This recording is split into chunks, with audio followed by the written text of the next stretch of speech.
As crews continue to comb the rubble of Saturday's mudslide in Washington state, researchers are already looking into what specifically happened to cause the disaster.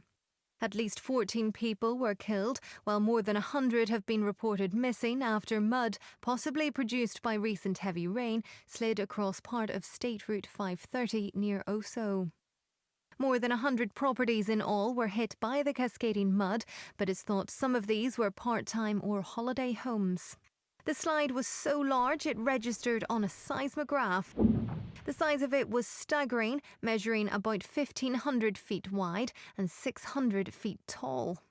The slide in the foothills of the Cascade Mountains piled mud, boulders and rubble up to 5 metres in some places.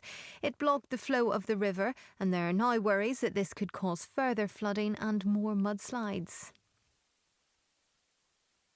Rescuers are continuing to look for bodies, but authorities say they're hoping that many of those reported missing would turn out to be survivors who were either double-counted or slow in alerting loved ones as to their whereabouts.